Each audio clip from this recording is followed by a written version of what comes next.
Is survival living, or is living survival? Does this even mean anything? In our modern scope of everything, we technically speaking have all the information in our hands through one Google search. But is that even true? Or is this a way for us to stick with this comfortable idea instead of branching into something more than just a search, but a lesson? For me, I never started doing this as a place for survival in terms of doing stop motion animation, but as something to do simply because I loved it, and I took pride in this. And I loved animation so much, all I had was Lego and an iPad. So I started and I couldn't stop. It was all I had. In a way, you could say I was also trying to survive. I'm not the only one too, as artists coming from nothing to making that into something is universal. Artists across the world have been self-expressing themselves for years, ranging to collage paintings, folk art dolls, and even sculptures. In naming all those talented professions, I just so happen to find an artist that can do all those things plus more. Today, I'll be interviewing this amazing artist, Della Wells. Della Wells is a self-taught artist who was born in Milwaukee, Wisconsin, 1951. Della Wells grew up in North Carolina from the 1920s to the 1940s. Della Wells' mother, Alice Wells, who suffered from schizophrenia along with being a woman of color that only led to further discriminations, and her father was very rageful.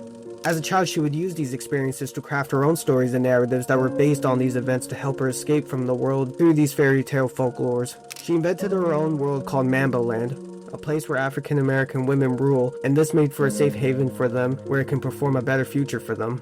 She didn't end up starting, however, officially until at a later age of 42 years old. There has even been a play dedicated to her called Don't Tell Me I Can't Fly by Y. York. She was also an illustrator of a children's book, Electric Angel, by Nancy J. Monomer. She has been exhibited throughout all different kinds of art galleries like Another Happy Mambo Day, The Invented Worlds of Della Wells, Wright Museum, Bartlett Collage. 2006, Don't Tell Me I Can't Fly, Folk Tales by Della Wells, Charles Ellis Art Museum, Milwaukee, Wisconsin. 2017, Her Story, My Dreams, The Images of Della Wells, Loyola University of Art, Chicago, Illinois. 2020, Eye of the Beholder, African Americans Collecting Art, at Kettlebrook, Wisconsin. 2022, Della Wells, Souls Bloom in This Garden. I am meeting here today with the great Mrs. Della Wells, and it's just like an honor for me to get the privilege to be speaking with her today. And my first question I would just like to ask you, Mrs. Wells, is you've stated previously that, quote unquote, being a master of your spiritual self does not come until you understand where you came from. Could you elaborate on this? Well, when I was a young woman, I was a very angry young woman, and mainly it was because how I grew up. I grew up in a working class, family. My mother had, schizophrenia. It was very, very difficult, and I grew up at a time, particularly on television, they would, you see the family ideal was leave it to Beaver, father knows best.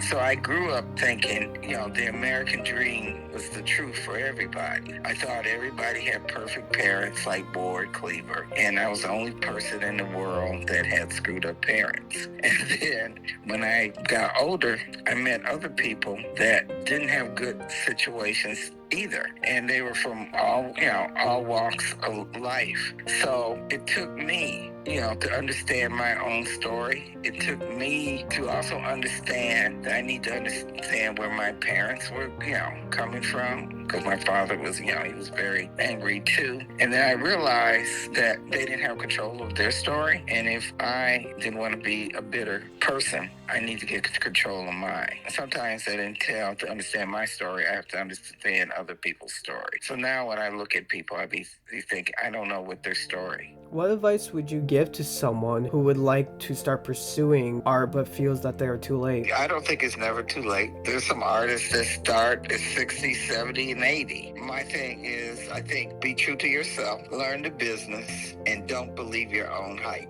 And I think don't believe your own hype is very important, because that will stop you from being your true, authentic self as an artist in terms of creating, and it will also hinder you understanding the business. That would be my, and take the advice, that you can use, and forget about the other advice, and don't get hung up if people don't like your work. So what?